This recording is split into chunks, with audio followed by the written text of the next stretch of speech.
لا حول ولا قوة إلا بالله العلي العظيم. أعوذ بالله من الشيطان اللعين الرجيم. بسم الله الرحمن الرحيم. الحمد لله رب العالمين، والصلاة والسلام على سيد الأنبياء والمرسلين، خاتم النبيين أبي القاسم محمد. اللهم صل على محمد وآل محمد. ثم الصلاة والسلام على أهل بيته الأطيبين الأطهرين المعصومين المظلومين الذين أذهب الله عنهم الرجس وطهرهم تطهيرا. اللهم صل على محمد وآل محمد. ولعنة الدائمة الباقية على أعدائهم أجمعين. أما بعد، فقد قال الله تبارك وتعالى في كتابه الكريم: بسم الله الرحمن الرحيم. قل إن كنتم تحبون الله فاتبعوني يحببكم الله ويغفر لكم ذنوبكم والله غفور رحيم. ماہ رمضان کی آمد پر ابتداً آپ تمام حضرات کو مبارکباد پیش کرتے ہیں اور یہ امید کرتے ہیں کہ پروردگار اس مہینے کو ہمارے لیے حقیقی معنوں میں بابرکت اور مغفرت والا اور کرم والا قرار دے۔ اس پروگرام کے لیے جو موضوع کا اعلان کیا گیا ہے پہلے سے آپ کی نگاہوں میں ہے، لیکن میں ایک مرتبہ دوبارہ بیان کر دیتا ہوں کہ وہ ہے عبادت، محبت اور بندگی، عشق اور بندگی۔ اور یہ دونوں در حقیقت ایک جدا جدا موضوع ہیں، لیکن دونوں کے درمیان میں بہت گہرا رابطہ ہے، اس لیے ساتھ میں قرار دیا ہے۔ لیکن یہ وضاحت پہلے سے کرتا چل رہا ہوں کہ دونوں موضوع پر صرف ربط کے حد تک گفتگو ہو پائے گی۔ زیادہ جو ہماری گفتگو ہے وہ وہی پہلے ہی موضوع پر محبت، اور البتہ بعض گفتگو کے بعد یہ ہمیں توقع ہوگی کہ ہماری ساری گفتگو کو، یعنی جو محبت کے موضوع پہ ہماری گفتگو ہوگی، اس گفتگو کو بندگی تک لے جانا یہ انشاءاللہ آپ کا کام ہوگا۔ یعنی یہاں پر آدھا کام ہم کریں گے اور آدھا کام آپ کو کرنا ہوگا۔ اور انشاءاللہ کہ کبھی کبھی شکایت ہوتی ہے کہ بعض تقریریں جو ہیں گفتگو سخت ہو جاتی ہے۔ اپنی حد تک ہم پوری کوشش کریں گے کہ سخت نہ ہو، لیکن اس اعتبار سے آپ کے لیے سخت ہوگی کہ آدھا کام آپ کو بھی کرنا پڑے گا، یعنی محبت کی بات کو بندگی تک لے کے جانا۔ اور امید ہے کہ پروردگار توفیق دے کہ ایک مفید گفتگو پیش کی جا سکے آپ کی خدمات میں، فضل پروردگار سے اور اہل بیت علیہ السلام کے علوم کی خوشہ چینی، اور اس سے کچھ قطرہ اگر حاصل ہو سکے اس کی کچھ جھلک آپ کی خدمت میں پیش کی جائے۔ یہ ہم بعد میں گفتگو کریں گے کہ کیوں ضرورت ہے، یعنی بعض گفتگو سے اس بات کا اندازہ بھی ہو جائے گا کہ کسی موضوع پر جب گفتگو کی جاتی ہے تو کیوں کی جاتی ہے۔ ایسے تو نہیں کہ کوئی موضوع آ کر انسان چھیڑ دے اور اس پر گفتگو کرنا شروع کر دے اور کسی طرح 10 دن گزار دے، نہیں، اس کے پیچھے کوئی مقصد ہونا چاہیے، کوئی وجہ ہونا چاہیے، وقت کی ضرورت ہونا چاہیے۔ کس بنیاد پر کسی موضوع پر گفتگو کی جائے؟ بقول شہید مطہری رحمۃ اللہ علیہ کے کہ ہم نے کسی بھی ایسے موضوع کو نہیں چھیڑا جس کو اس وقت کی سب سے بڑی ضرورت نہیں سمجھا۔ یہ نہیں کہ اس موضوع پر مثلا ہماری تیاری ہے تو اس موضوع پر ہم گفتگو کر لیں، یا یہ موضوع ہمارے لیے آسان ہے اس لیے موضوع پہ گفتگو کر لیں، نہیں، ایک ضرورت کے لحاظ سے، اور خدا کرے کہ واقعاً یہ موضوع جو آپ کے سامنے شروع کر رہا ہوں واقعاً یہ ہماری کسی ضرورت کو پورا کر سکے اور واقعاً ہمارے لیے مفید ثابت ہو سکے۔ محبت کے موضوع پر قرآن میں اور روایات میں بہت ہی مفصل گفتگو ہوئی ہے، نہیں معلوم 10 دنوں میں 9 دنوں میں اس کے کتنے حصے کو پیش کر پائیں گے اور کس حد تک پیش کر پائیں گے اور کیسے پیش کر پائیں گے. اگر کمیاں رہیں گی تو یہ میری کمیاں رہیں گی، ورنہ دین میں، قرآن میں، روایات میں جتنے حسین انداز سے اور جتنے خوبصورت انداز سے اس موضوع پر گفتگو ہوئی ہے وہ واقعاً بہت ہی اس لائق ہے کہ اس پر توجہ کی جائے اور زیادہ توجہ کی جائے. خاص کر محبت کا لفظ ابھی ہم فقط کہہ رہے ہیں، لیکن ہمارا اصلی مقصد جو ہماری گفتگو کا ہے وہ محبت پروردگار ہے، اللہ کی محبت. کہ البتہ اس محبت سے متعلق کچھ اور بھی محبتیں ہیں کہ وہ بھی ہم گفتگو کریں گے کہ اللہ کی محبت اور اولیاء خدا کی محبت، آیا ان دونوں محبتوں کے درمیان میں یہ دو جدا جدا محبتیں ہیں یا ایک ہی محبت ہے؟ آیا یہ ممکن ہے کہ اللہ کے سوا کسی اور سے بھی محبت کی جائے؟ آیا اللہ کے سوا اگر کسی غیر سے یا کسی اور سے محبت کی جاتی ہے تو اللہ کی محبت سے جدا وہ محبت ہے یا اسی محبت کا حصہ ہے؟ یہ ساری گفتگو بھی کسی حد تک پیش کرنے کی کوشش کی جائے گی انشاءاللہ تعالی. پھر اس محبت کے اثرات کیا ہیں انسان کی زندگی پر، اس کے آثار کیا ہیں، در حقیقت محبت ہے کیا؟ یہ خود محبت کے بارے میں کہ البتہ یہ اس پر ہم زیادہ نہیں درمیان میں رکیں گے، چونکہ بعض گفتگویں تھوڑا سخت بھی ہیں اور کافی تفصیل سے گفتگو کی خود محبت کی تعریف کے بارے میں، لیکن اس پر بھی ہم مختصر گفتگو کر کے آگے بڑھیں گے. پہلے طور پر ہم پہلے مرحلے میں صرف ایک سوال کرتے ہیں آپ کی خدمت میں کہ جب ہم کہتے ہیں جب اللہ کا نام لیتے ہیں، جب اللہ کا ذکر کرتے ہیں، یہ کوئی سخت بات نہیں، بہت ہی آسان طریقے سے ہم پیش کر رہے ہیں اور یہ سوال کی شکل میں. جب ہمارے سامنے اللہ کا ذکر ہوتا ہے، جب اللہ کی بات ہوتی ہے، جب خود کبھی اللہ یاد آ جاتا ہے کہ ہم جیسے لوگوں کو کبھی یاد آتا ہے اللہ، اور جب کبھی بھی یاد آئے تو اس وقت ہمیں کون سا احساس ہوتا ہے، ہمارے دل میں کیا احساس ہوتا ہے، کس قدر محبت کا احساس ہوتا ہے. سب واقعاً احساس ہوتا بھی ہے کہ نہیں ہوتا ہے؟ اب یہ باتیں میڈیا میں بھی جا رہی ہیں لیکن مشکل نہیں ہے، یہ سب کے لیے گفتگو ہے، کم سے کم تمام مسلمانوں کے لیے گفتگو ہے. بہرحال محبت کا احساس ہوتا ہے یا نہیں ہوتا ہے؟ ہوتا ہے تو کتنا ہوتا ہے، کیسا؟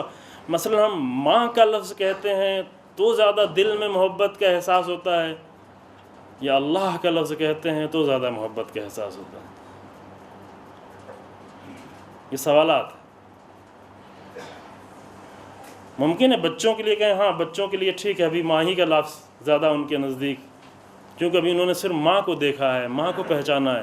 لیکن کہیں ایسا تو نہیں کہ 60-70 سال زندگی گزارنے کے بعد بھی ہم وہی بچے ہی جیسے ہیں کہ فقط ماں کی رحمتیں مجھے دکھائی پڑتی ہیں کہ اللہ کا کرم ہمیں دکھائی نہیں پڑتا،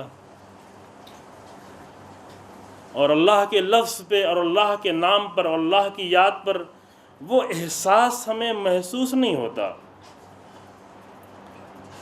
وہ احساس ہمارے دل کو نہیں لگتا کہ جو ہم کسی اور مثلا ماں کے نام پر جو ہے، مثلا ماں گزر گئی ہے 10 سال 20 سال، یا ماں سامنے موجود ہے، اس سے مراد ہماری یہ نہیں کہ ماں کی محبت میں کچھ کمی کر دی جائے نا. ماں کی محبت ابھی جتنا بھی انسان ماں سے محبت کرتا ہے روایت کے مطابق کہ جو کچھ بھی ماں کے ساتھ انسان کر لے، فقط ایک درد کا بھی ازالہ نہیں، ایک درد کا کرم کا جو اثر ہے اس کو ادا نہیں کر پایا انسان، فقط ایک درد جو ماں اٹھاتی ہے ماں بچے کے لیے. مثلا جب ہم رسول اللہ کا نام لیتے ہیں تو ہمارے دل میں کون سی محبت کا احساس ہوتا ہے، کس قدر محبت کا احساس ہوتا ہے. یہ جب ہم امیر المومنین علیہ الصلوۃ والسلام کا نام لیتے ہیں،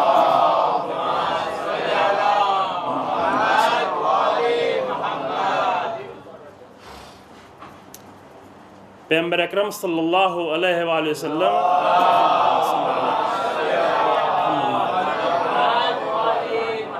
جو بہت ہی محبوب نام ہے، جو بہت ہی عزیز نام ہے، یہ لفظ ہم جب لیتے ہیں، یہ نام لیتے ہیں تو کتنا محبت کا احساس ہوتا ہے.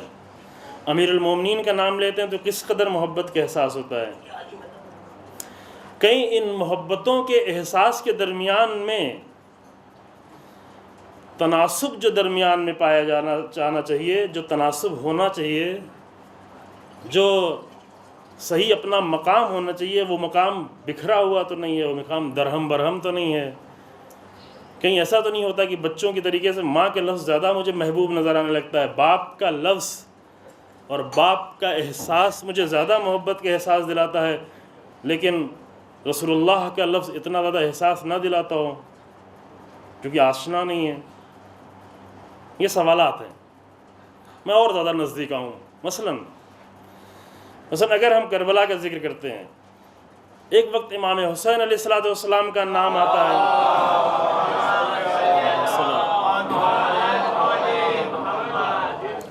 تو اس وقت ہمارے دل میں محبت کا کون سا احساس جاگتا ہے؟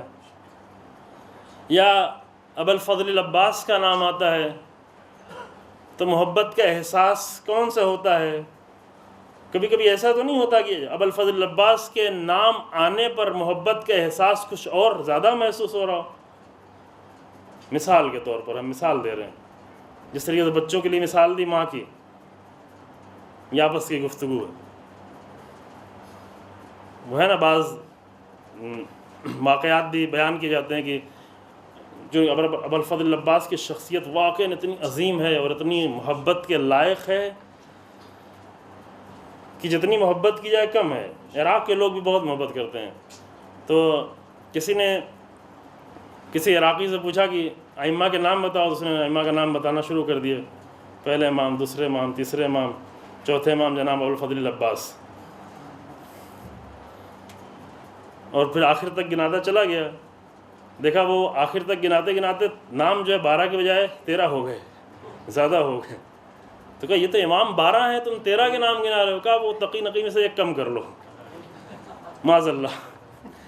مثلا کبھی ایسا تو نہیں ہے کہ وہ مقامات اپنی جگہ پر جو ہونا چاہیے، یہ نہیں کہ کسی محبت میں کمی کی جائے عزیزو، یہ نہیں کہ ماں کی محبت میں انسان کمی کرے، یہ نہیں کہ باپ کی محبت میں کمی کرے، لیکن اگر انسان ماں کی ممتا کو سمجھتا ہے تو اللہ کے کرم کو کیوں نہیں سمجھتا؟ یہاں پر ہی سوال ہے. اور یہ بھی تقریری، یہ خطابی گفتگو نہیں ہے، یعنی ہماری جو گفتگو ہوگی وہ خطابت کوئی نہیں ہوگی کہ خطابت کے نتیجے میں آپ کو ہم جذبات میں لے آئیں اور جذبات میں لانے کے بعد نہیں، واقعاً ایک لاجک کے ساتھ، ایک عقل اور منطق کے ساتھ یہ ہمیں سوچنے کی ضرورت ہے کہ اس دنیا میں کون سی محبت ہے، کس ذات کی محبت ہے کہ جس سے بڑھ کر کوئی اور محبت نہیں ہو سکتی، اور ہر محبتیں اس محبت کے سائے میں. چونکہ انسان بہرحال محبتوں کے درمیان میں، اصل انسان کی زندگی اگر محبت سے خالی ہو جائے تو زندگی بے لذت ہو جاتی ہے، زندگی کا مزہ نہیں ہوتا. زندگی میں لذت اور حسن پیدا کرنے کا ایک ذریعہ یہ ہے کہ انسان محبت کے ساتھ زندگی گزار رہا ہو، محبت کے احساس اس کے اندر موجود ہو، محبت کے احساسات اس کے اندر پائے جاتے ہوں، وحشی انسان نہ ہو، وحشتناک زندگی نہیں گزار رہا ہو، خوفناک زندگی نہیں گزار رہا انسان. نہیں، محبت چونکہ بہت ہی لطیف احساس ہے محبت کا، اور اگر انسان کی روح میں لطافت نہیں ہوتی تو محبت کا احساس حاصل کرنا بھی اس کے لیے مشکل ہوتا ہے. یہاں پر انسان کی روح میں لطافت کی ضرورت ہے. لطیف و روح اپنے زندگی کو ایسے رنگ میں ڈھالے کہ اس کی زندگی میں لطافت پیدا ہوتی جائے. قرآن کہتا ہے کچھ لوگوں کے بارے میں بڑے سخت دل لوگ ہیں، سخت جان میں لطافت کے کوئی امکان ہی نہیں ہے، سخت روح میں لطافت کا کوئی امکان ہی نہیں ہے. کچھ لوگوں کے لیے قرآن کہتا ہے یہ اتنے سخت دل ہیں، اتنی سخت جان ہیں یہ لوگ کہ پتھر سے بھی زیادہ سخت ہیں. پھر قرآن چند مثالیں دیتا ہے کہ پتھر سے زیادہ سخت ہونے کی وجہ کیا ہے. کہتا ہے کہ کچھ لوگ ایسے ہیں کہ یاد پہلے سے میں نے نہیں سوچی تھی پڑھنا ہے انشاءاللہ کہ جی ہاں. قرآن کہتا ہے ثم قست قلوبکم، بنی اسرائیل کے لوگوں کا واقعات دلایا، چونکہ بنی اسرائیل نے دل کی سختی کے بڑے عجیب و غریب نمونے پیش کیے ہیں. قرآن میں بار بار تذکرہ ہوا ہے کہ بنی اسرائیل وہ تھے جو انبیاء کو بے ساختہ قتل کرتے تھے. روایتوں میں ملتا ہے کہ بعض دنوں میں کتنے انبیاء کو قتل کر دیتے تھے بنی اسرائیل. ان سخت دل تھے, نہایت سخت جان تھے. لیکن یہ ان کے دل کی سختی اپنوں کے لیے تھی, آپس کے درمیان میں تھی, آپس میں تھی, انبیاء کے لیے تھی, مومنین کے لیے تھی. جب دشمن کے مقابلے میں جاتے تھے بہت ہی نرم ہو جاتے تھے. یعنی بالکل برعکس ماجرا 2 سال پہلے آپ کے سامنے پیش کیا کہ پیغمبر اکرم صلی اللہ علیہ وآلہ وسلم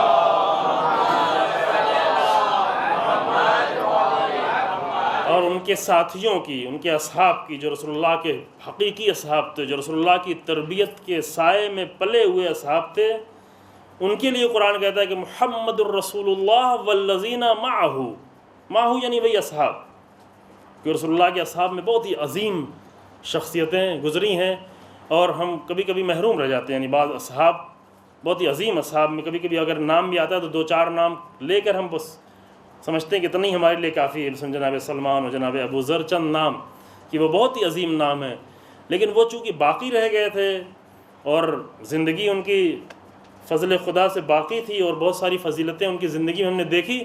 لیکن بہت سارے عظیم اصحاب تھے رسول اللہ کے, جو رسول اللہ کی زندگی ہی میں جا کر شہید ہو گئے اور بہت ہی عظیم منزلوں پر فائز ہوئے, اور ان کی راہ زندگی اور ان کی روش زندگی, ان کے انداز زندگی سے اپنے آپ کو ہم محروم رکھتے ہیں. البتہ اس کی ایک وجہ بھی ہے کہ چونکہ ہمارے سامنے اہل بیت علیہ السلام کا کردار اتنا عظیم ہے سامنے, کہ جب سورج کی روشنی آتی ہے تو مثلا ستاروں کی روشنی انسان نہیں دیکھ پاتا. دن میں ستارے جو بہت ہی حسین, رات میں ستارے جو بہت ہی حسین لگتے ہیں, بہت ہی خوبصورت لگتے ہیں, یہ ستارے اپنی جگہ پر ہوتے ہیں, ستارے کہیں نہیں جاتے, لیکن سورج کی روشنی اتنا غالب آ جاتی ہے کہ وہ ستاروں کی روشنی دکھائی نہیں پڑتی. ٹھیک ہے, یہ آسمان کے ستاروں کی روشنی اگر دن میں نہ دکھے تو کوئی نقصان ہمارا نہیں ہوتا, لیکن اصحاب کی روشنی ہمیں دیکھنے کی ضرورت ہے. یعنی پہچانے کہ اصحاب نے کون سا کردار پیش کیا, جو قرآن نے اس کو پیش بھی کیا ہے. اگرچہ اہل بیت علیہ السلام کا کردار وہ سورج کی روشنی کے طریقے سے, کہ البتہ وہ بھی کم دیکھا گیا ہے, اصحاب کے کردار کو بھی کم دیکھا گیا ہے. اصحاب رسول اور رسول اللہ کی صفات میں سے قرآن یہ بیان کرتا ہے محمد الرسول اللہ والذین معہ اشداء علی الکفار رحماء بینہم. محمد رسول اللہ اور ان کے ساتھیوں کی یہ صفت ہے کہ ان ساتھیوں میں تمام ذات موجود ہیں, کہ البتہ یہاں معہ سے مراد خود امیر المومنین علیہ السلام کی ذات بھی ہے. اگرچہ اصحاب کی فہرست میں جب عبداللہ ابن عمر سے پوچھا گیا کہ کون کون بافضیلت صحابی, انہوں نے چند صحابیوں کے نام لیے اور کہا کہ امیر المومنین کی ذات, کہا وہ اصحاب میں سے نہیں تھے, وہ اہل بیت میں سے تھے. ٹھیک ہے, وہاں پر فرق قائم کرنا اچھا تھا. لیکن والذین معہ جو قرآن کہہ رہا ہے اس میں سب سے پہلی ذات جو ہے وہ خود امیر المومنین علیہ السلام کی ذات ہے. اللہم صلی علی محمد. ان سب کی ایک صفت تھی, وہ یہ کہ اشداء علی الکفار رحماء بینہم, دشمن کے مقابلے میں بہت شدید, بہت سخت. شدید سے بنا, اشداء سپرلیٹیو ڈگری, یعنی بہت شدید, دشمن کے مقابلے میں بہت ہی سخت, لیکن آپس میں رحماء بینہم, آپس میں بہت رحم دل. یہ صفت یاد رہی. یہ صفتیں صرف یہ نہیں کہ 1400 سال پہلے یہ ہوا تھا, یہ صفتیں قرآن نے اس لیے بیان کی کہ آج یہ انسان یہ صفتیں اپنائے, یعنی مومنین کے درمیان میں رحمت سے پیش آئے, دشمن کے مقابلے میں سخت ہو. ایسا نہ ہو کہ دشمن کی جب بات آئے تو انسان گھر میں بیٹھ جائے کہ دشمن سے ہمیں کیا لینا دینا, امام زمان آئیں گے, دشمن سے معاملہ ان کا معاملہ ان کے ساتھ. ایسا نہیں ہو. یہ قرآنی صفتیں اسی لیے ہیں کہ دشمن سے کوئی ربط ہی نہ ہو, دشمن کے مقابلے میں کوئی سختی نہ ہو, دشمن جو کچھ کرنا چاہے کرے, دشمن آئے ویران کرے, تباہ کرے, انسانوں کو ہلاک کرے, انسانوں کو تباہ کرے, انسانوں کو مارے, گلے کاٹے, کس بے دردی کے ساتھ. حرم محفوظ نہ ہو, مقامات مقدسہ محفوظ نہ ہو, کچھ بھی محفوظ نہ ہو, اور ہم کہیں کہ دشمن کا معاملہ یہ امام زمان کے اوپر چھوڑتے ہیں. بنی اسرائیلی انداز. یہ مومنین کی صفت بیان کی. ہاں, آپس میں بہت رحم دل ہیں, آپس میں جب نگاہ ایک دوسرے پہ پڑتے ہیں تو رحم کی نگاہ سے دیکھتا ہے انسان. ممکن ہے ہمارا انسان مخالف ہو, ممکن ہے مجھے ان سے نقصان پہنچا ہو, ممکن ہے میری ذات کو فلاں شخص سے نقصان پہنچا ہو, لیکن مومن ہے, بس یہی مومن ہونا کافی ہے کہ اس کے اوپر رحم کی نگاہ سے دیکھا جائے, رحمت کی نگاہ سے دیکھا جائے. کرم کی نگاہ سے دیکھا جائے، اگرچہ اس سے میرا نقصان بھی پہنچا ہو، وہ نقصان کا ازالہ کہیں اور جا کے کرے، نقصان کے لیے اور کوشش کرے کہ چونکہ اس سے اگر مجھے نقصان پہنچا ہے تو اس کا نقصان پہنچانا مجھے خود اسے بھی نقصان پہنچا رہا ہے. سخت جملہ تو نہیں ہے نا؟ یعنی ایسا نہیں اگر کسی کے ذریعے سے مجھے نقصان پہنچا ہے تو یہ فقط مجھے نقصان پہنچا ہے، نہ، مجھ سے زیادہ خود نقصان پہنچانے والے کو نقصان پہنچ جاتا ہے. مجھ کو معلوم ہے تھوڑا سا ممکن ہے مادی نقصان پہنچ جائے، تھوڑا سا کسی کی نگاہ میں ذلیل کر دیا گیا ہو ایک انسان کو، لیکن جو یہ ایک عمل انجام دے رہا ہے وہ کہیں زیادہ نقصان میں ہے. لہذا آپ کوشش کریں کہ اس کو اس نقصان سے بچائیں کہ میرے ذریعے سے تجھے نقصان نہ ہو. بھائی تو مومن ہے، اگر انسان مومن ہے تو مومن کو بچائے. امیر المومنین السلام کیوں ہمیں بچانا چاہتے ہیں؟ کیوں کہتے ہیں کہ میرے بارے میں 2 طرح کے لوگ ہلاک ہو جائیں گے، لیکن یہ نہیں کہتے کہ پہلے دشمن، پہلے محب کا ذکر کرتے ہیں. یہ روایت میں عرض کر چکا ہوں پہلے اور سنی ہوگی آپ نہج البلاغہ میں 2 جگہ پہ کہ میرے بارے میں 2 طرح کے لوگ ہلاک ہو جائیں گے. ایک جگہ فرمایا حلق فی رجلان، 2 لوگ ہلاک ہو گئے، پاسٹ ٹینس میں عربی میں کبھی کبھی اس لیے گفتگو کی جاتی، اس سے مراد یہ نہیں تھا کہ یہ کام پہلے ہو چکا، بلکہ اس سے مراد یہ ہوتی کہ چونکہ یہ کام اتنا زیادہ یقینی ہے کہ پاسٹ ٹینس میں بیان کیا جا رہا ہے، یعنی ہوگا فیوچر میں، لیکن اس قدر یقینی ہے. مثلا قیامت کے لیے اکثر آیتیں جو آئی ہیں وہ پاسٹ ٹینس میں آئی ہیں، ماضی میں. سمجھ رہے ہیں نا؟ بچے بھی سمجھ رہے ہیں؟ قیامت کی آپ قرآن میں جا کر پڑھنا شروع کریں، اقتربت الساعہ، قیامت آ گئی، قریب ہو گئی. کیا ہو گیا پاسٹ ٹینس میں بہت ساری آیتیں. یہ عربی کا حسن ہے اور یہ عربی میں بہت ساری چیزیں پائی جاتی. ایک وجہ یہ ہے کہ بہت ساری چیزوں کو پاسٹ ٹینس میں اس لیے بیان کرتے ہیں کیونکہ اس قدر یقینی ہے کہ انسان کو اس کے آنے کے فیوچر میں بالکل یقین ہو جائے. یہاں پہ امیر المومنین فرماتے ہیں کہ میرے بارے میں 2 طرح کے لوگ ہلاک ہو گئے. پھر دوسری جگہ فرمایا یحلق فی رجلان، میرے بارے میں 2 طرح کے لوگ ہلاک ہو جائیں گے اور ہلاک ہو رہے ہیں.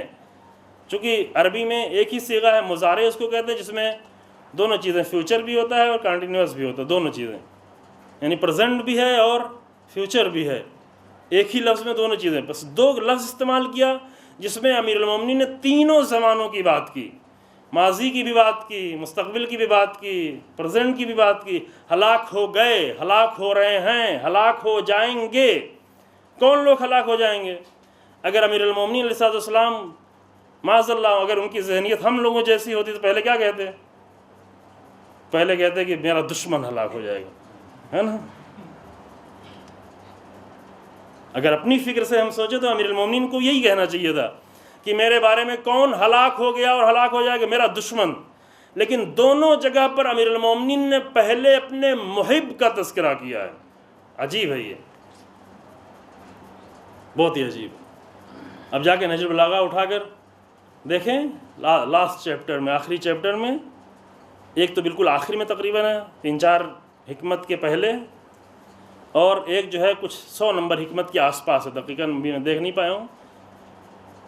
لیکن ایک ہی چیپٹر میں، اب نہیں معلوم امیر المومنین نے کتنی بار یہ جملہ فرمایا تھا کہ 2 مرتبہ نہج البلاغہ میں سید رضی نے آگے نقل کیا، نہیں معلوم، چونکہ ہر روایت تو موجود نہیں، ہر وقت کی روایت تو موجود نہیں ہے، لیکن 2 مرتبہ یہ جملہ موجود ہے کہ میرے بارے میں 2 طرح کے لوگ ہلاک ہو گئے، ہلاک ہو رہے ہیں، ہلاک ہو جائیں گے. کون ہلاک ہوگا؟ دشمن ہلاک ہوں گے.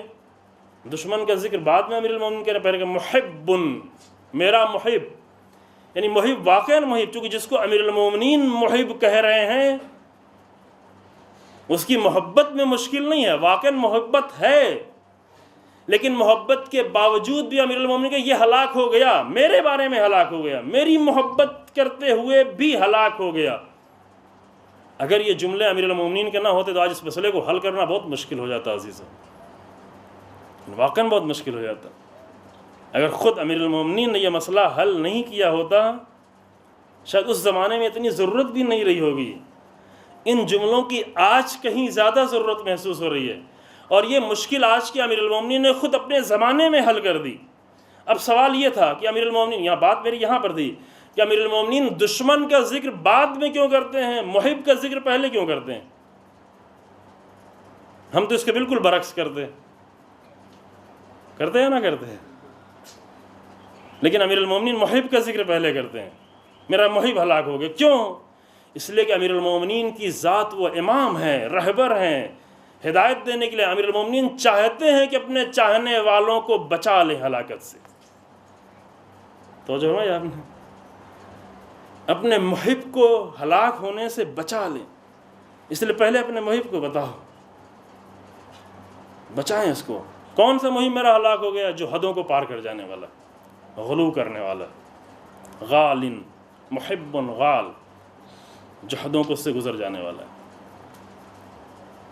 تو مومنین کی صفت آپس میں بہت ہی رحم دل ہو، آپس میں بچائیں۔ اگر کوئی میری وجہ سے جہنم میں جا رہا ہے اس کو بھی بچائیں، کیونکہ مومن ہے، کیونکہ مسلمان ہے، کیونکہ اللہ کا نام لینے والا ہے۔ اگر میرے اوپر ظلم کرنے کی وجہ سے وہ جہنم میں جا رہا ہے تو یہ نہیں کہ اس سے انتقام لینا شروع کریں، بلکہ کوشش کریں کہ اس کو بچائیں، کیونکہ اس ظلم کے نتیجے میں میرا نقصان کم ہوگا، اس کا نقصان زیادہ ہو جائے گا۔ اسے بچانے کی کوشش کریں، لیکن نگاہ اس کی کیا ہو؟ نگاہ وہی قرآنی نگاہ ہو، رحماء بینہم۔ جب کسی بھی مومن پر نگاہ پڑے، جب کسی بھی اہل کلمہ پر نگاہ پڑے تو وہ نگاہ کون سی ہو؟ رحمت کی نگاہ، بغض کی نگاہ نہ ہو، اگرچہ میرے اوپر ظلم کیا ہو، نفرت کی نگاہ نہ ہو، اگرچہ مجھے تکلیف پہنچائی ہو، اگرچہ میرے اوپر ٹانٹنگ کی ہو، اگرچہ نہیں معلوم کیا کیا کیا، لیکن نگاہ جو مومن کے اوپر مومن کی پڑے وہ رحمت کی نگاہ۔ اس لیے قرآن کہتا ہے رحماء بینہم، آپس میں یہ رحم دل ہے، مومنین آپس میں رحم دل۔ اگر آپس میں رحم دل ہوں گے تب ممکن ہوگا کہ جہاں دشمن کے مقابلے میں سخت، چونکہ جب نفرتیں اور سختیاں یہ سب آپس میں خالی کر دی جائیں تو دشمن کے لیے کچھ بچے گا نہیں۔ دشمن کے لیے بچا کے رکھنا ہے، سختیوں کو دشمن کے لیے بچا کے رکھنا ہے، وہ بھی اپنے دشمن کے لیے نہیں، اپنے مخالف کے لیے نہیں، اللہ کے دشمن کے لیے۔ چونکہ رسول اللہ کبھی بھی اپنے دشمن سے کوئی انتقام نہیں لیا کرتے تھے۔ رسول اللہ اگر کسی کے مقابلے میں کھڑے ہوتے تو اللہ کے دشمن۔ امیر المومنین کے سامنے کیا کیا نہیں کیا گیا، لیکن امیر المومنین نے کبھی بھی اپنے دشمن کے مقابلے میں ایک جملہ بھی کہنا گوارا نہیں کیا کہ فلاں میرا دشمن ہے لہذا اس کی میں مذمت کر رہا ہوں، نہیں۔ امیر المومنین نے جتنے بھی دشمنی کی بات کہی ہے، جتنی بھی باتیں کی ہیں، وہ سب اللہ کے دشمن کے لیے کی، مرکز اللہ کو قرار دیا۔ یہ زندگی کے بہت ہی بنیادی اصول ہیں عزیزو۔ اب یہ خود ایک بڑا موضوع ہے، اس پر ابھی ہم گفتگو نہیں کر رہے ہیں زیادہ، لیکن اور البتہ محبت کے موضوع میں ہماری گفتگو آخر میں آئے گی انشاءاللہ۔ ایک بہت بڑا چیپٹر رکھا گیا ہے کہ حب فی اللہ و بغض فی اللہ، اللہ ہی کے لیے محبت کرنا اور اللہ ہی کے لیے بغض و نفرت کرنا۔ اور وہ اللہ کی نگاہ میں کیا ہے؟ ایک بہت ہی حسین اور بہت ہی خوبصورت روایتوں کا سلسلہ، ایک دو روایتیں بھی نہیں، متعدد روایتیں جو متعدد صحیح طریقے سے متعدد انداز سے آ کر بیان کرتی ہیں کہ اصل یہ کتنا بڑا مقام ہے، اس سے بڑھ کر کچھ ہے اللہ کی نگاہ میں کہ نہیں، میں یہ سوچنے پہ مجبور ہوں۔ روایتوں کے کلمات ایسے ہیں جو بعد میں انشاءاللہ آپ کے سامنے بیان کیے جائیں گے، لیکن ابھی ہماری گفتگو زیادہ آگے نہ بڑھ جائے۔ ہم یہ ہیں کہ یہاں پر یہ دیکھ رہے ہیں کہ محبت، یہ سارے سوالات آپ کے ذہن میں ہیں کہ جب کس سے محبت کی جائے، کتنی محبت کی جائے، کیسے محبت کی جائے، جس سے محبت کی جائے اگر اس سے محبت کا احساس نہیں ہو رہا ہے تو مشکل بیچ میں کہاں پر آ پڑی ہے، اس مشکل کو دور کیسے کیا جائے، اصل ضرورت بھی ہے سرے سے محبت کرنے کی کہ نہیں، اصل اللہ سے محبت کرنے کی ضرورت ہے بھی یا نہیں ہے، اولیاء خدا سے محبت کرنے کی ضرورت ہے بھی یا نہیں ہے۔ اگر یہ محبت کرنے کی ضرورت ہے تو کس لیے ہے؟ فقط جنت کے لیے ہے یا نہیں، ہماری زندگی کے لیے ضرورت ہے اس کی؟ اس محبت کے اثرات کیا ہیں؟ یہ ساری گفتگو انشاءاللہ کسی حد تک آپ کی خدمت میں پیش کی جائے گی، لیکن وہ جو پہلے میں نے آپ کے سامنے جملہ عرض کیا، اور کل کی طرح آج کی گفتگو طولانی نہ ہو جائے اور وقت پہ گفتگو تمام ہو جائے، چونکہ بعد میں سوالات کا بھی سلسلہ ہے، اور یہ بیچ میں اعلان بھی کیا جا رہا ہے کہ جن برادران کے سوالات پیدا ہوتے ہیں یا کل کی گفتگو میں یا ان گفتگوؤں میں، یا اگر کوئی اور واقعاً اہم سوال ہو، غیر ضروری سوال نہیں، اگر اہم سوال ہے اس گفتگو سے ہٹ کر بھی، تو وہ موبائل نمبر پتہ نہیں دیا گیا ہے آپ کی خدمت میں، ظفر صاحب یہاں پر ہیں، ان کے نمبر پر جو ہے ایس ایم ایس کر دیں یا لکھ کے دینا چاہیں، خواتین بھی اگر ایس ایم ایس کرنا چاہیں یا لکھ کے دینا چاہیں تو وہ دے سکیں، اور انشاءاللہ بعد میں یہ سلسلہ ہر روز قائم رہنے کی کوشش کی جائے گی انشاءاللہ تعالی۔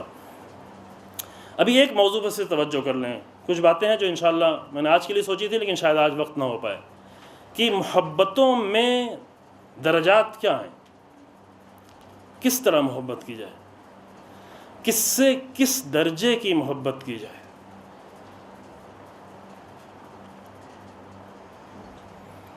اس کے لیے ایک واقعہ سامنے آتے ہیں، پتہ نہیں یہاں پہ یہ واقعہ ہم نے پڑھا ہے کبھی کہ نہیں پڑھا، اگر نہیں پڑھا، اگر پڑھا ہے تو بھی اس موضوع کے تحت ضروری یہاں پر ہو جاتا ہے، اور یہ انشاءاللہ بچوں کو بھی اور سب کو آخر تک یاد رہے گا واقعہ، تو ہمیں تھوڑا آسانی ہوتی رہے گی گفتگو میں۔ پیغمبر اکرم صلی اللہ علیہ وآلہ وسلم نے دیکھا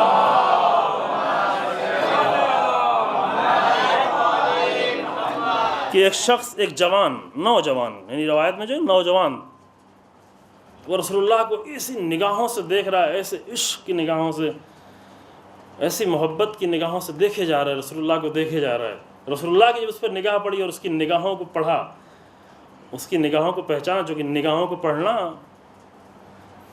نگاہیں سب کچھ بتا دیتی ہیں انسان کو، ہے نا؟ یعنی ممکن ہے لبوں پر مسکراہٹ بھی ہو لیکن نگاہیں بتاتی ہیں کہ کس نگاہ سے انسان دیکھ رہا ہے۔ پڑھ لیتا ہے انسان، نے آسانی سے پڑھ لے، کوئی مشکل کام بھی نہیں ہے، سمجھ جاتا ہے انسان کہ انسان اس وقت مجھے کس نگاہ سے دیکھ رہا ہے، تھوڑا سا بھی اگر درک اور تھوڑا سا اگر شعور انسان میں ہے تو سمجھ لیتا ہے۔ خب رسول اللہ کی ذات بہتر طریقے سے جانتی ہے۔ رسول اللہ نے اس کی عاشقانہ نگاہوں کو دیکھا، اس کی محبت بھری ہوئی، محبت آمیز نگاہوں کو دیکھا کہ پورے دل کی گہرائی میں جو محبت اس کی پائی جاتی ہے، اس دل کی گہرائیوں کی محبت کے ساتھ دیکھ رہا ہے رسول اللہ، دیکھے جا رہا ہے۔ جو واقعاً رسول اللہ کی ذات عشق کے لائق ہے، جس قدر عشق کیا جائے اس ذات سے کم ہے، واقعاً کم۔ امیر المومنین کی ذات جتنا بھی، ابھی ہم نے کیا عشق کیا ہے، واقعاً بہت ہی ناقص عشق ہے پیغمبر اکرم صلی اللہ علیہ وآلہ وسلم کے لیے۔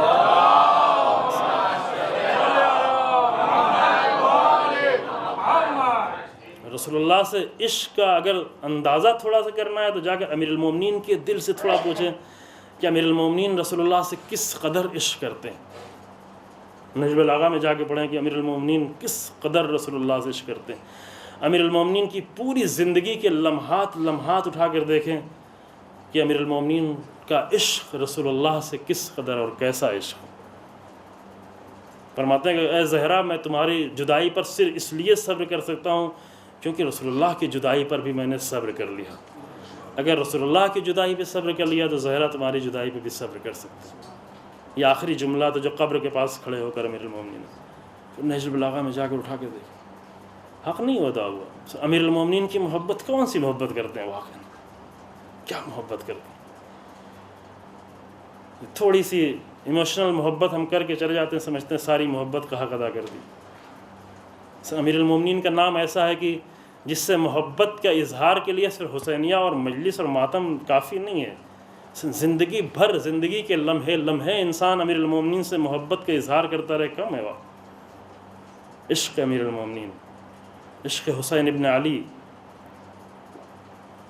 لیکن وہ جوان جب رسول اللہ کو دیکھ رہا تھا ایسی نگاہوں سے، رسول اللہ نے اس کی نگاہوں کو پڑھ لیا، بلایا، قریب بلایا، کہا کہ تم مجھ سے محبت کرتا ہے؟ کہا یا رسول اللہ بہت زیادہ، دل کی گہرائی سے کہہ رہا تھا، کوئی دکھاوا نہیں تھا۔ دکھاوا ہوتا ہے تو رسول اللہ کے سامنے کوئی دکھاوا نہیں کر سکتا۔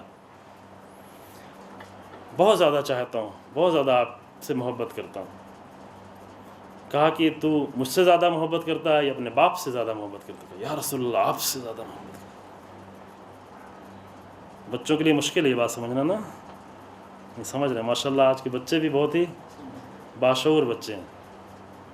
جب پوچھا جائے کہ اے بیٹا یہ بتاؤ کہ تم رسول اللہ سے زیادہ محبت کرتے ہو یا اپنے بابا سے زیادہ محبت کرتے ہو، جواب کیا ہوگا؟ اس نوجوان نے کہا کہ یا رسول اللہ آپ سے زیادہ محبت کرتے ہیں، آپ سے زیادہ عشق ہے، باپ سے محبت کرتے ہیں لیکن باپ اور ہے، آپ اور ہے، آپ کے عاشق۔ پھر رسول اللہ نے اور یہ حساس جملہ پوچھ لیا کہ یہ بتاؤ کہ تم مجھ سے زیادہ محبت کرتا ہے یا اپنی ماں سے زیادہ محبت کرتا ہے؟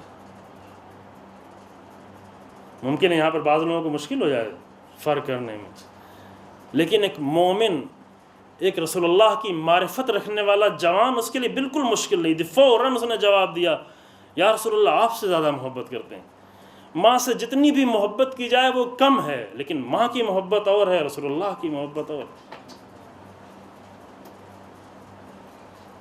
ماں ہمارے بعض مادی ضرورتوں کو پورا کرنے کا وسیلہ بنی ہے، لیکن یہ رسول اللہ کی ذات ہے جو ہمارے دین، ایمان، شرف، فضیلت، انسانیت، یہ سب کچھ جو ہمیں ملا ہے رسول اللہ کے ذریعے سے ہمیں ملا ہے، یا اہل بیت کے ذریعے سے۔ پھر کس سے زیادہ محبت کی جائے؟ ماں سے زیادہ محبت کی جائے یا رسول اللہ سے زیادہ محبت کی جائے؟ ماں سے زیادہ محبت کی جائے یا امیر المومنین سے زیادہ محبت کی جائے؟ ٹھیک ہے، ہاں ماں سے محبت، لیکن یا رسول اللہ ماں سے زیادہ آپ سے محبت۔ اب رسول اللہ نے تیسرا سوال کیا، یہ سوال ہماری مشکل کو حل کرتا ہے، اور یہ مسئلہ بھی آج کے زمانے میں مشکل کو زیادہ حل کرتا ہے۔ اس زمانے میں شاید اتنی مشکل بھی نہیں تھی، اس زمانے میں شاید سب کے لیے مسئلہ آسان تھا، لیکن آج کے لیے بہت ہی اہم مسئلہ بنا ہوا ہے۔ رسول اللہ نے شاید آج کے زمانے کے لیے یہ سوال تیسرا اس سے کیا، تو یہ بتا کہ تو مجھ سے زیادہ محبت کرتا ہے کہ اللہ سے زیادہ محبت کرتا ہے؟ ابھی تک سوال اس کا کیا جواب؟ ابھی تک جواب یہ تھا کہ یا رسول اللہ آپ سے زیادہ محبت کرتا ہوں، یا رسول اللہ آپ سے زیادہ محبت کرتا ہوں۔ ان رسول اللہ اگر 10 سوال پوچھتے تو بتا، چونکہ رسول اللہ نے بڑے سوال پوچھے، رسول اللہ یہ بھی پوچھ سکتے تھے تو اپنے مال سے زیادہ محبت کرتا ہے یا مجھ سے زیادہ محبت کرتا ہے؟ ہم جیسے لوگ تو شاید یہیں پھنس جاتے، ہاں مشکل میں پڑ جاتے ہیں نا۔ اپنی حالت کو ہمیں سب کا اندازہ ہے نا، خدا نہ کرے کہ ایسا ہو واقعا، لیکن شاید تو اپنے گھر سے زیادہ محبت کرتا ہے، مجھ سے زیادہ محبت کرتا ہے، تو کس سے؟ تو اپنی جوانی سے زیادہ محبت کرتا ہے یا مجھ سے زیادہ محبت کرتا ہے؟ تو اپنی زندگی سے زیادہ محبت کرتا ہے مجھ سے؟ یہ سارے مسئلے رسول اللہ جانتے تھے کہ اس کے لیے حل ہے، ہمارے لیے ممکن ہے حل نہ ہو، لیکن اس کے لیے حل تھا۔ رسول اللہ نے اس سے بڑا سوال پوچھا، باپ سے زیادہ محبت یا مجھ سے؟ کہا باپ سے۔ ماں سے زیادہ محبت یا مجھ سے؟ کہا آپ سے، آپ سے۔ اب سوال کیا، یا رسول اللہ اے جوان یہ بتا کہ تو مجھ سے زیادہ محبت کرتا ہے یا اللہ سے؟ یہاں پہ جواب فوراً اللہ اللہ، جواب بالکل بدل گیا، یہی جملہ اللہ اللہ، یا رسول اللہ آپ سے جو محبت کرتا ہوں وہ اللہ کی وجہ سے کرتا ہوں، اللہ کے لیے آپ سے محبت، آپ سے محبت کیوں؟ میں اپنے موضوع سے یہاں پر قریب ہو گیا عزیز، لیکن یہ کیوں ایسا ہے یہ ہمیں سمجھنا ہے، یہ شاید ابھی ہمیں سمجھنا مشکل ہے تھوڑا، اس میں وقت لگے گا، اس میں خود اہل بیت کی روایتوں کا ہمیں سہارا لینا پڑے گا، انہی کی رہنمائی کا سہارا لینا پڑے گا۔ کیسے یہ ممکن ہے؟ میری زندگی میں تو ابھی یہ ممکن نظر نہیں آ رہا ہے۔ ابھی یہ جو اللہ کا لفظ لیتے ہیں تو ہمارے دل میں وہ محبت کا احساس نہیں جاگتا۔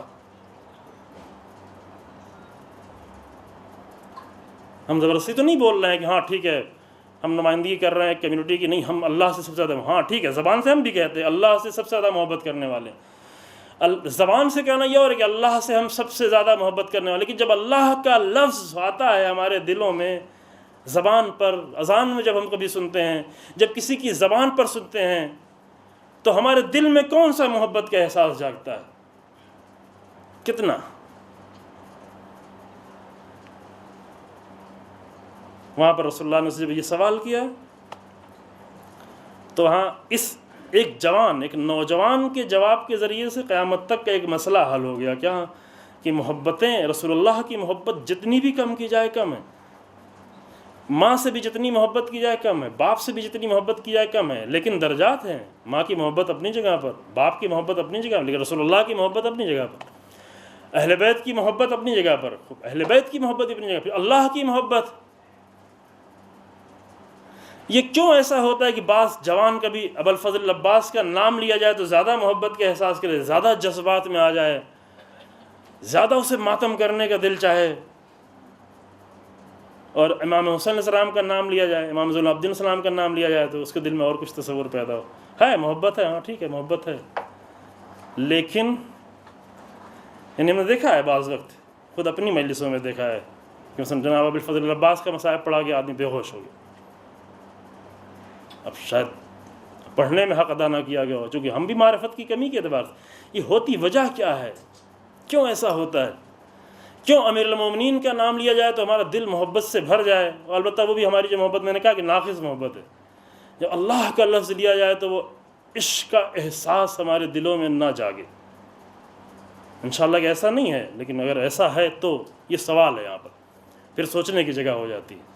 جبکہ لازمہ یہ ہے کہ جتنا زیادہ اہل بیت سے محبت ہو، جتنا زیادہ رسول اللہ سے محبت ہو، اگر اہل بیت سے زیادہ محبت ہے تو اس کا لازمی نتیجہ ہے کہ اللہ سے محبت اور بڑھتی چلی جائے گی. اگر محبت اپنے صحیح جگہ پر ہے، اگر محبت اپنے اصولوں کے ساتھ آگے بڑھ رہی ہے، اگر محبت اپنے صحیح معیاروں کے ساتھ آگے بڑھ رہی ہے، تو عشق رسول جس قدر زیادہ محسوس ہو اس سے کہیں زیادہ اللہ سے محبت کا احساس. کیوں؟ اس لیے کہ رسول اللہ کے پاس جو کچھ ہے وہ اللہ کا دیا ہوا. رسول اللہ کے پاس اپنا تو کچھ بھی نہیں ہے، کچھ بھی نہیں ہے. قرآن کہتا ہے انتم الفقراء، یہ سب کے لیے، یہ نہیں کہ فقط ہمارے لیے. نہیں، اس آیت کا مصداق رسول اللہ کی ذات بھی ہے، انبیاء بھی ہیں، اولیاء بھی ہیں، سب ہیں. انتم الفقراء یعنی تمہارا اپنا کچھ بھی نہیں ہے. فقیر کے معنی کیا ہوتے ہیں؟ فقیر کے معنی یہ نہیں ہوتے. فقیر کے لفظ ہم کہتے ہیں یعنی کیا؟ یعنی جو روڈ پر بھیک مانگ رہا ہوتا ہے. نہیں، یہ مراد نہیں ہے فقیر کی. فقیر کے معنی یہ ہوتے ہیں کہ جس کے پاس اپنا کچھ نہ ہو. اس کو بھی فقیر اس لیے کہتے ہیں چونکہ یہ اپنے پیسے سے اپنا پیٹ نہیں بھر سکتا، خود اپنی کمائی سے اپنے بچوں کا پیٹ نہیں بھر سکتا، دوسروں کے سامنے ہاتھ پھیلاتا ہے. یہ اپنا پیٹ بھرنے کے لیے دوسروں کے سامنے ہاتھ پھیلاتا ہے، لہذا یہ مال چند پیسے کا فقیر ہے. لیکن اپنے پورے وجود میں ہر انسان، حتیٰ رسول اللہ کی ذات فقیر ہے اللہ کے سامنے. جو کچھ بھی ہے وہ اللہ کا ہے. ہر لمحے ہزاروں نعمتیں اللہ کے شامل حال ہیں، ورنہ کچھ بھی نہیں ہے. ایک لمحے کے لیے اگر نعمتوں میں رکاوٹ پیدا ہو جائے، رک جائے، تو یہ نہیں کہ خراب ہو جائے گی کوئی چیز. نہیں، وجود عدم میں تبدیل. دو چیزوں میں بہت فرق ہے، دو چیزوں میں بہت فرق. مثلا یہ بلڈنگ، اگر اس بلڈنگ کو مسلسل ریپیئرنگ نہیں کی جائے، اس کی صفائی نہیں کی جائے تو کچھ دن میں گندی ہو جائے گی، لیکن بلڈنگ اپنی جگہ پہ رہے گی.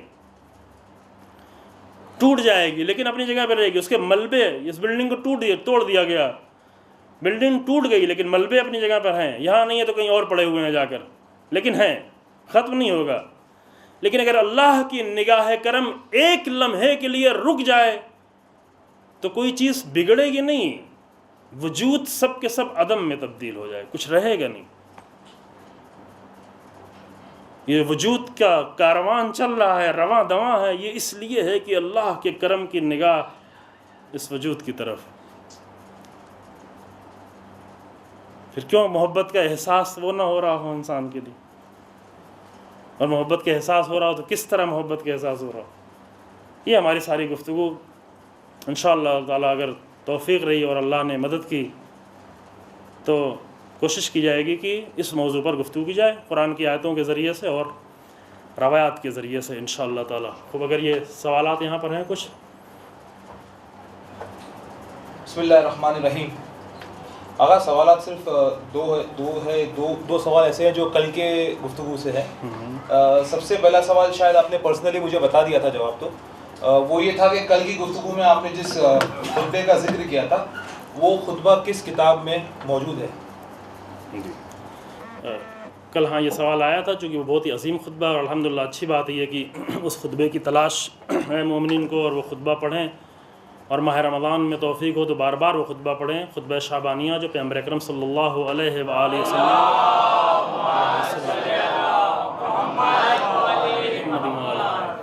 پورا خطبہ ماہ رمضان کے سلسلے میں، جس کا تقریباً 2/3 حصہ جو ہے، تقریباً 2/3 حصہ کل کے گفتگو میں ترجمے کی حد تک صرف جو اور بہت مختصر شرح کی حد تک پیش کیا گیا، اور انشاءاللہ کبھی توفیق ہو تو اس کو تفصیل سے گفتگو کی جائے. یہ خطبے اگرچہ تقریباً زیادہ تر کتابوں، کل میں جو میں پڑھ رہا تھا میں نے بعد میں حوالہ اس کو دیکھا تو عیون و اخبار رضا، امام رضا علیہ السلام کی احادیث پر منحصر کتاب ہے عیون و اخبار رضا، اس میں سے یہ خطبہ پڑھا تھا. البتہ نیٹ پر جائیں گے تو بہت ساری جگہوں پر یہ خطبہ آپ کو مل جائے گا، اردو ترجمے کے ساتھ مل جائے گا، انگلش ترجمے کے ساتھ مل جائے گا، اور اس کے علاوہ بہت ساری کتابوں میں دیگر بھی ہے، یعنی ہمارے علماء شیعہ کی اہم کتابوں میں بہت ساری جگہوں پہ یہ خطبہ موجود ہے. شکریہ. جیسے آگاہ نے آلریڈی اناؤنس کیا ہے کہ آپ سوال پوچھ سکتے ہیں، اور سوالوں کے لیے نمبر آپ اگر ٹی وی پہ دیکھ رہے ہیں تو آپ کے ٹی وی پہ آلریڈی نمبر آ رہا ہوگا. اور اگر نمبر نہیں آ رہا تو آپ نوٹ کر لیجئے 9987474168. آپ اس نمبر پہ ایس ایم ایس کر سکتے ہیں, واٹس ایپ مت کیجیے گا, ایس ایم ایس کیجیے گا, تو اس سے آپ کا سوال یہاں پہ پوچھ لیں گے ہم لوگ. آگا ایک اور سوال کل کی گفتگو سے ہے, تھوڑا سا لمبا سوال ہے. آپ نے کل بتایا تھا کہ ہر آدمی کے لیے خدا یہ چاہتا ہے کہ وہ سیدھے راستے پر آ جائے. میں ترجمہ کر رہا ہوں, انگلش میں سوال آیا تھا, میں ترجمہ کر رہا ہوں. آپ نے کہا تھا کہ اللہ چاہتا ہے کہ ہر آدمی سیدھے راستے پہ آ جائے, حتیٰ کہ فرعون کے لیے بھی اللہ یہ چاہتا ہے کہ وہ سیدھے راستے پہ آ جائے. لیکن بعد میں آپ نے تقریر میں یہ فرمایا کہ کچھ لوگوں کے لیے ایسا ہے کہ خدا چاہتا ہے کہ وہ وہیں رہے جہاں وہ ہے, مطلب وہ غلط راستے پہ اگر ہے تو وہ وہی غلط راستے پر رہے. تو وہ کون لوگ ہیں اور ان کے گناہ کیا ہے جس کی وجہ سے؟ احسن, تم یہ بہت اچھا سوال ہے اور بہت ہی قیمتی سوال. اس اعتبار سے بھی بہت زیادہ ضروری ہے کہ یہ انسان صرف دوسروں پر نہ چھوڑ دے. کچھ لوگ اللہ ہیں, کچھ لوگ ایسے ہیں کہ جن کے لیے اللہ چاہتا ہے کہ وہ ان کو اپنے سے دور رکھے, بلکہ خود کے بارے میں کبھی سوچے. کہیں کبھی ایسا تو نہیں کہ اللہ میرے بارے میں بھی یہ چاہنے لگا کہ میرے پاس نہ آنے پائے, مجھ سے دور رہے. قرآن کی ایک آیت ہے اور دعاؤں میں اس آیت سے بار بار استفادہ کیا گیا اور بہت ہی اہم ہے, واقعی انسان کو رضا دینے والی ہے. دعاؤں میں اس کو اس طریقے سے کچھ لوگ ایسے ہیں جس کے لیے قرآن کہتا ہے کہ ان کو درجہ درجہ دھیرے دھیرے, دعاؤں میں بھی اس جملے کو باقاعدہ استعمال کیا گیا, اللہم اللہ تستدرجنی, اے میرے اللہ مجھے درجہ درجہ دھیرے دھیرے نیچے کی طرف نہیں لے جانا, زوال کی طرف نہیں لے جانا, اپنے سے دور نہیں کرنا. یہ بہت ہی بڑا عذاب پروردگار کا ہے کہ جب انسان محسوس کرتا ہے کہ جب ہم جوانی میں تھے تو ہمارے شوق کچھ اور تھے, نوجوان تھے تو ہمارا عشق کچھ اور تھا, ہماری رغبتیں کچھ اور تھیں, ماں باپ کے ساتھ ہمارے رشتے کچھ اور تھے, اللہ کے ساتھ ہمارا رشتہ بہت اچھا تھا. لیکن دھیرے دھیرے عمر کے بڑھنے کے ساتھ ساتھ یہ رشتے کمزور پڑتے گئے. ماں باپ کے ساتھ ہمارا رشتہ کمزور پڑ گیا, اللہ کے ساتھ ہمارا رشتہ کمزور پڑ گیا, اہل بیت علیہ السلام کے ساتھ ہمارا رشتہ کمزور پڑ, پہلے اچھا تھا لیکن اب یہ رشتہ کمزور پڑ گیا. یہ وہی استدراج, اس کو کہتے ہیں قانون ہے کہ استدراج, یعنی درجہ درجہ دھیرے دھیرے انسان کو نیچے کی طرف لے آنا. لیکن اس سے مراد یہ نہیں کہ اللہ خود چاہتا ہے کسی کو درجہ درجہ نیچے لے جائے. یہ قرآن کی جو آیت ہے کہ یضل بہ کثیرا ویہدی بہ کثیرا, اللہ بہت سارے قرآن کے ذریعے سے بہت سارے لوگوں کو گمراہ کر دیتا ہے, بہت سارے لوگوں کو ہدایت دے دیتا ہے. تو اللہ گمراہ کر دیتا ہے, قرآن کہتا ہے ہاں, قرآن میں خود ہی آیت موجود ہے کہ اللہ گمراہ کر دیتا ہے. اس سے مراد کیا ہے؟ کیا واقعاً اللہ کسی کو گمراہ کرتا ہے؟ کیا واقعاً اللہ کسی کے لیے چاہتا ہے کہ وہ میری بارگاہ میں نہ آئے؟ نہیں, یہ مراد اس سے وہ جو آپ سمجھے وہ نہیں ہے. اللہ خود پہلی منزل میں کسی بھی بندے کے لیے نہیں چاہتا کہ وہ مجھ سے دور ہو جائے. ایک بندے کی حیثیت سے, ایک انسان کی حیثیت سے, ایک مخلوق خدا ہونے کی حیثیت سے انسان نہیں چاہتا, اللہ نہیں چاہتا کہ میرا بندہ مجھ سے دور ہو جائے. وہ گناہ کرتا جاتا ہے, وہ خطائیں کرتا جاتا ہے, وہ رشتے کو توڑتا چلا جاتا ہے, لیکن اللہ چاہتا ہے کہ میرا بندہ پلٹ آئے, واپس آ جائے, واپس آ جائے. لیکن یہ اس کا ایک بہت ہی اچھا نمونہ خود جو ہے, ایک بہت سامنے کا رشتہ جو یہ مثال ہم بعد میں اور بھی استفادہ کریں گے, جو ہماری گفتگو میں یہ مثال آئے گی. جیسے ایک ماں کبھی بھی یہ نہیں چاہتی کہ میرا بچہ, چاہے جو بھی میرا بچہ ہو, وہ مجھ سے جدا ہو جائے, کبھی بھی یہ نہیں چاہتی.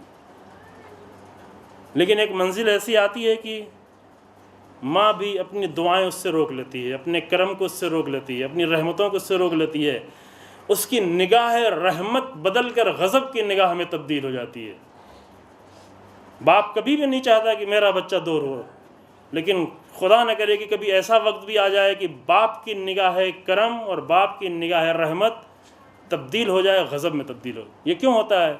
یہ باپ نہیں غضب کر رہا ہوتا ہے, باپ نہیں کچھ کر رہا ہوتا, یہ بیٹے نے یہ سارا زمینہ فراہم کیا ہے, بیٹے نے یہ سارا میدان فراہم کیا ہے کہ باپ اس سے ناراض ہو جائے, ماں اس سے ناراض ہو جائے. تو اللہ کبھی کسی کو گمراہ خود نہیں کرتا. اللہ کی جو گمراہی ہے وہ اس طریقے سے ہے کہ اللہ جو ہے, یہ جو کہتا ہے قرآن میں کہ یضل بہ کثیرا, ہم نے بہت سارے لوگوں کو گمراہ کیا ہے. تو گمراہی کی مراد یہ ہے کہ اللہ نے مسلسل اسے ہدایتیں بھیجیں لیکن اس نے ہدایت کو قبول نہیں کیا تو اللہ نے ہدایت کو روک لیا. فقط اتنا. یہ نہیں کہ اللہ چاہتا ہے کہ اس کو گمراہ کرے, اللہ چاہتا ہے کہ میری بارگاہ میں نہ آنے پائے, یہ نہیں چاہتا اللہ. ہاں لیکن ایک انسان اتنا آلودہ ہو گیا ہے, اتنا نجس ہو چکا ہے, اپنے وجود کو اتنا آلودہ کر لیا ہے کہ اب اللہ کی طرف سے جو رہنمائی جا رہی تھی, اللہ کی طرف سے جو توفیق جا رہی تھی وہ اللہ کی بارگاہ میں آئے, وہ توفیق رک گئی. توفیق رک گئی تو وہ خود بخود محروم ہو گیا. دونوں میں فرق واضح ہوا. جیسے قرآن کہتا ہے کہ قرآن آیا ہے کس لیے؟ ہدن للناس, سارے انسانوں کی ہدایت کے لیے. اور کل میں نے مثال بھی دی کہ تب فرعون کے لیے اللہ بھیج رہا ہے کہ جاؤ فرعون کو بچا کے لاؤ.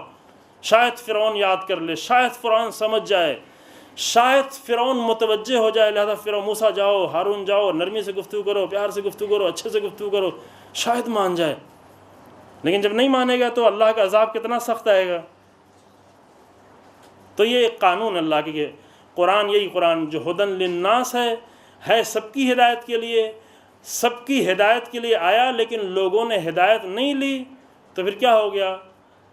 عملی طور پر جو ہے وہ کیا ہے؟ ہدن للمتقین, متقین کے لیے ہدایت ہے. کبھی کبھی ممکن کہتے ہیں یہ قرآن کیسا ہے, تضاد کی باتیں کر رہا ہے, ٹکراؤ کی باتیں کر رہا ہے. ایک جگہ قرآن کہہ رہا ہے کہ ہدن للناس ہے, دوسری جگہ کہہ رہا ہے کہ ہدن للمتقین ہے. یہ تو ٹکراؤ کی بات ہو گئی. ایک جگہ سب کے لیے ہدایت ہے, ایک جگہ نہیں فقط مومنین کی ہے, متقین کے لیے ہدایت ہے. نہیں, ٹکراؤ کی بات نہیں ہے. اس کا فرق یہی ہے کہ ابتدائی طور پر اللہ قرآن کو سب کے لیے ہدایت کے لیے بھیج رہا ہے. ابتدائی طور پر اللہ ہر ایک کے لیے کرم چاہتا ہے, ہر ایک کے لیے رحمت چاہتا ہے, ہر ایک کے لیے چاہتا ہے کہ اس کی بارگاہ میں آئے. لیکن جب اس کی رحمت کو کوئی قبول نہیں کرتا, اس کی ہدایت کو کوئی قبول نہیں کرتا, تو وہ آ کر گمراہ بھی نہیں کرتا, فقط وہ اتنا کام کرتا ہے کہ اپنی ہدایت کو روک لیتا ہے. اور سب سے بڑا عذاب یہی کہ اللہ کی اگر ہدایت رک جائے اور انسان کو اس کے حال پر دیکھو. دعاؤں میں ایک جملہ بہت زیادہ پڑھا جاتا ہے, بہت ہی خوبصورت جملہ ہے, اے میرے اللہ لا تکلنی علی نفسی, اے میرے اللہ مجھے میرے حال پر نہ چھوڑ دینا. اے میرے پروردگار تو مجھ کو میرے حال پر نہیں چھوڑ دینا. طرفۃ عین, ایک لمحے کے لیے بھی, ایک پلک جھپکنے کی حد تک بھی پروردگار تو مجھے میرے حال پر نہیں چھوڑ. کیونکہ جس لمحے اللہ نے مجھ کو اپنے حال پر چھوڑ دیا, وہاں سے انسان کا زوال شروع ہو جاتا ہے. میرے خیال سے اتنی وضاحت شاید کافی ہو. شکریہ. آگا کچھ اور سوال آئے ابھی. ایک سوال ہے, کیا پروٹیسٹ یعنی احتجاج محبت کی دلیل ہے؟ پروٹیسٹ سے مراد کون سا پروٹیسٹ؟ اللہ کے خلاف پروٹیسٹ. کچھ لوگ لوگ اللہ کے خلاف اذان ہوتی ہے. مجھے لگتا ہے یہ کوئی جو ہم احتجاج کرتے ہیں کسی مدعے پر یا کسی ظلم کے خلاف. ہاں جی ہاں حسن, تو شاید اسی کا ظاہراً یہی مراد لینا چاہیے. جی جی, چونکہ پروٹیسٹ ابھی ایسے ہی ہوتا ہے, لیکن عملی طور پر وہ بھی پروٹیسٹ ہوتا ہے. ادھر اذان ہوتی ہے, ادھر جما کر محفل بیٹھ جاتے ہیں, یہ بھی پروٹیسٹ ہے. ادھر اذان کی آواز آ رہی, ادھر ہم کسی اور کام میں مل کر, یعنی خود تنہا بھی نہیں کر رہے ہیں, کئی لوگوں کو مل کر اکٹھا کر کے چلو. اور چونکہ ہم عجیب بات ہے واقعی, آج ہی مثلاً دیکھا میں نے کہ ادھر اذان شروع ہوئی, ادھر اسی لمحے میں جو ہے آواز آنا, نوحے کی آواز آنا شروع ہوئی. چونکہ ہم آپس میں ٹکراتے رہتے ہیں, ہر جگہ ٹکراؤ پیدا کرتے ہیں, پھر جا کر دین میں بھی ٹکراؤ پیدا کرنا شروع کر دیتے ہیں, پھر آ کر بحث بھی کرنا شروع کرتے ہیں, یہ بہتر ہے وہ بہتر ہے. یہ ذہنیت ہماری ہے کہ ہر جگہ ٹکراؤ, آپس میں ٹکراؤ, پڑوسی سے لڑائی, بھائی سے جھگڑا, اس سے لڑائی, اس سے لڑائی, سب سے لڑائی کرتے کرتے دین کے درمیان میں بھی آ کر کیا کرتے ہیں, ٹکراؤ پیدا کروں گا. اپنے عملی طور پر ہم آ کر پروٹیسٹ کرنا شروع کر دیتے ہیں کہ نہیں اذان کی آواز نہیں. لیکن اگر مراد یہ پروٹیسٹ ہے تو یہ وہ والا پروٹیسٹ اگر ہے تو واقعا محبت کی نشانی نہیں ہے. یعنی واقعا اگر رسول اللہ گھبرا جاتے تھے, پریشان ہو جاتے لوگوں کے حالات کو دیکھ کر, لوگوں کی باتوں کو سن کر, لوگوں کے درمیان میں بیٹھ کے, تو بلال سے کہتے ارحنی یا بلال, بلال مجھے بچاؤ, بلال مجھے راحت دو, بلال مجھے دل کو سکون پہنچاؤ تم. کیوں بلال کون تھے؟ بلال وہ تھے کہ رسول اللہ کے مؤذن تھے, اللہ اکبر کی صدا بلند کرتے تھے. اور جیسے ہی اللہ اکبر کی صدا بلند ہوتی تھی, رسول اللہ کی زوجہ یہ فرماتی ہیں کہ ایسا لگتا تھا جیسے رسول اللہ نے ہم کو کبھی دیکھا ہی نہ ہو, کبھی پہچانا ہی نہ ہو, جیسے ہم کو پہچانتے ہی نہیں رسول اللہ, جیسے کسی کو نہیں پہچانتے رسول اللہ. اللہ اکبر کی جب آواز بلند ہوتی تھی تو رسول اللہ اس طریقے سے نگاہ رسول اللہ کی فقط پروردگار کی طرف متوجہ ہو جاتی تھی. لیکن ہاں وہ جو پروٹیسٹ پوچھا گیا ہے وہ خود بعد میں اس کی گفتگو ہوگی, جب ہم وہاں گفتگو کریں گے کہ دین کی محبت، اولیاء خدا کی محبت، دین کے اصولوں کی محبت، یہ سب محبتیں اللہ کی محبت سے جدا نہیں ہیں. دو الگ الگ چیزیں نہیں ہیں، یہ سب ایک چیز ہے. یہ نہیں کہ امیر المومنین کی محبت ایک الگ چیز ہے اور اللہ کی محبت ایک جدا چیز ہے. اگر یہ بھی ہے تو وہ غلط محبت ہے. یعنی اگر ہم کبھی یہ محسوس کریں کہ امیر المومنین کی محبت اللہ کی محبت سے جدا ہے تو وہ غلط محبت ہے. اصل محبت نہیں ہے، وہ پتہ نہیں کیا ہے. دین کی محبت، دین کا ایک یقینی حکم جو ہے وہ یہ ہے کہ امیر المومنین نے وصیت کے طور پر فرمایا کہ کون للظالم خصما وللمظلوم عونا، ظالم کا ہمیشہ دشمن بن کے رہنا. وصیت میں، آخری وصیت میں امیر المومنین کے جملہ نہج البلاغہ میں موجود ہے اور شاید شہادت کے ایام میں پڑھا بھی جائے، کون للظالم خصما وللمظلوم عونا. اے میرے بچوں، تم ظالم کے ہمیشہ دشمن بن کے رہنا. خصم یعنی جب حالت مبارزہ میں ہو، جنگ کی حالت میں ہو، یعنی کہ فقط گھر میں بیٹھ کے دشمن بن کے رہنا. خصم کے مراد یہ نہیں کہ گھر میں بیٹھ کے مخاصمت، سنا یہ لفظ، اب اردو لفظیں کم استعمال ہوتی ہیں. مخاصمت کب ہوتی ہے دو لوگوں کے درمیان میں؟ جب آپ آمنے سامنے ہوں. خصم ہونا، دشمن ہونا گھر میں بیٹھ کر نہیں ہے. ظالم کے دشمن بن کے رہنا ہمیشہ کے لیے، یعنی کہ پوری تمہاری زندگی میں تمہارے سامنے کچھ ہیں جو تمہارے دین کو نقصان پہنچا رہے ہیں، جو اللہ کے مقابلے میں کھڑے ہوئے ہیں، جو دین کے مقابلے میں کھڑے ہوئے ہیں، جو قرآن کے مقابلے میں کھڑے ہوئے ہیں، ان کا تمہیں خصم بن کے رہنا ہے، دشمن بن کے رہنا ہے. دشمن یعنی دشمنی کا اظہار کرتے ہوئے رہنا ہے. وللمظلوم عونا، اور مظلوم کے مددگار بن کے رہنا ہے. خوب یہ اسی کا حصہ ہے. یہ دین سے جدا نہیں ہے، یہ اللہ کی محبت سے جدا نہیں ہے، اللہ کے حکم سے جدا نہیں ہے. چونکہ کسی کی محبت، بعد میں ہم علامت کی گفتگو کریں گے تفصیل سے، کسی سے محبت کی ایک نشانی ہے کہ دیکھیں وہ کیا چاہ رہا ہے، اس کی چاہتیں کیا کیا ہیں. وہ ایک چاہت دین کی یہ ہے کہ ظالم کے ہمیشہ مقابلے میں رہے انسان، اور مظلوم کا ہمیشہ مددگار بن کے رہے. کہ آج کے زمانے میں جو مظلومیت ہے، جو آپ دیکھ رہے ہیں، اصل ظلم کا عجیب چہرہ سامنے آ رہا ہے. ایسے چہرے تاریخ میں بہت کم شاید نہیں نظر آئے ہوں. پتہ نہیں آپ لوگوں نے دیکھا ہے ایسی صورتیں، ایسے جو بھی شاید بہت لوگوں نے نہ دیکھا، اور نہ دیکھیں تو شاید اچھا ہو.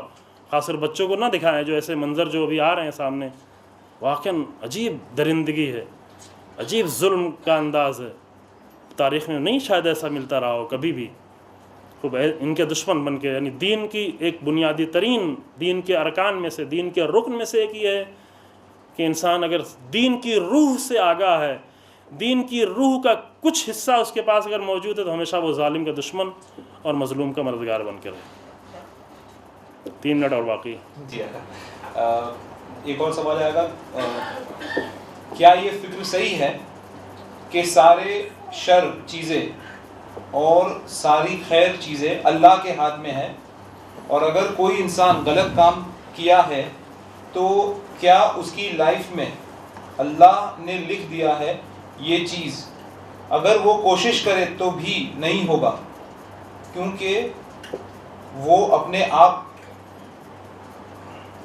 سمجھ گیا سوال؟ وہ مطلب ہاں کوشش کرے تو بھی نہیں ہوگا، کیا وہ کہ وہ اپنے آپ کو صحیح کرے، مطلب وہ اپنے آپ کو صحیح خود نہیں کر سکتا کیونکہ اللہ نے لکھ دیا ہے. ہاں یہ ایک بہت بڑا سوال کیا ہے جو 1 گھنٹے کے جواب اس کو چاہیے، اور 1 گھنٹے کے سوال کو جواب کو ہم 2 منٹ میں ہم کیا دیں گے.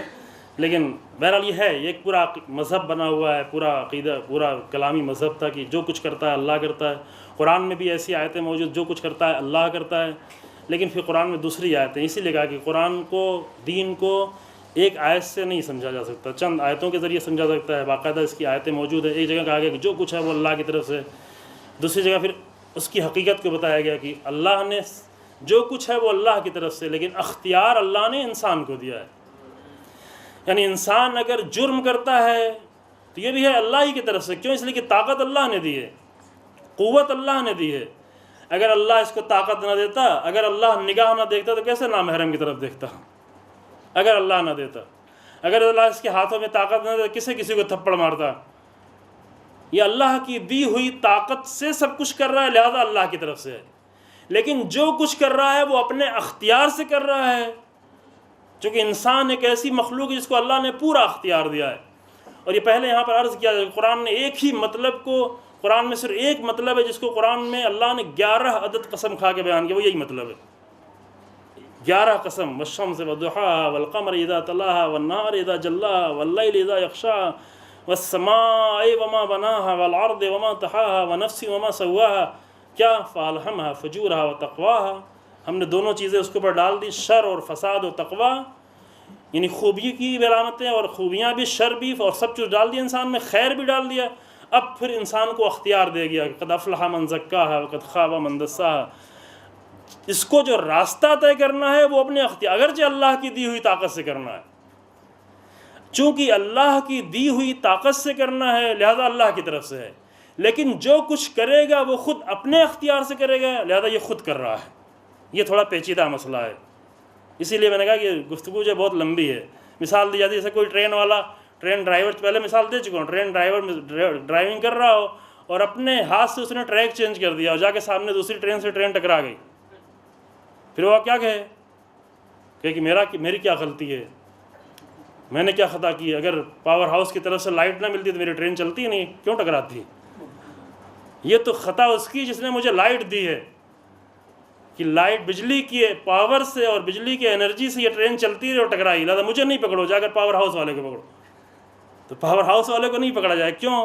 اگرچہ یہ ٹرین چل رہی ہے پاور ہاؤس کے ذریعے سے، لیکن چلانے والا کون ہے اس وقت؟ ٹریک کو کس نے چینج کیا ہے؟ ڈرائیور نے چینج کیا ہے۔ جرم کی سزا کس کو دی جائے گی؟ ڈرائیور کو دی جائے گی۔ ایسی معاملہ جو کچھ انسان حد تک گناہ بھی کرتا ہے، جرم بھی کرتا ہے، تو وہ بھی اللہ کی دی ہوئی طاقت اور دی ہوئی صلاحیتوں سے کرتا ہے، لیکن اللہ نے اس لیے یہ صلاحیتیں نہیں دی تھی، اس لیے یہ طاقت نہیں دی تھی، چونکہ اللہ کی طرف سے دی ہوئی طاقت سے کرتا ہے لہذا اللہ کی طرف سے ہے، لیکن خود کرتا ہے لہذا اس کا سزاوار بھی خود ہے، اس کی سزا بھی اس کو ملے گی، اس کی جزا بھی اس کو خود ملے گی۔ یہ مختصر سا جواب تھا انشاءاللہ، بس جی اگر وقت ختم۔ ایک اور سوال ہے، ایک آخری سوال۔ سوال آپ بڑے والے نہ کریں نا، مختصر ہو۔ جب سوال آگا سے when we are so scared، مطلب جب ہمارے اندر اتنا اللہ کا خوف ہے تو ساتھ میں محبت کیسے ہو سکتی ہے؟ یہ گفتگو انشاءاللہ کل کی جائے گی۔ ہم نے بھی اللہ کو جو پیش کیا ہے وہ ڈراؤنے خوف زدہ اللہ کو پیش کیا ہے، اسی لیے محبت کا احساس وہ پیدا ہی نہیں ہوتا واقعی۔ اللہ کریم، اللہ رحیم، اللہ رحمان، اللہ ستار العیوب، یہ اللہ کو ہم بہت کم پیش کر پائے ہیں۔ جو اللہ پیش کیا، قہار، انتقام لینے والا، جہنم والا اللہ، سزاؤں والا اللہ، خوب یہ انشاءاللہ اس کی گفتگو کل پیش کی جائے گی، اور انشاءاللہ یہ سوال بھی وہاں پر حل ہو جائے گا۔ الحمدللہ رب العالمین، وصلی اللہ علی محمد و آلہ الطاہرین۔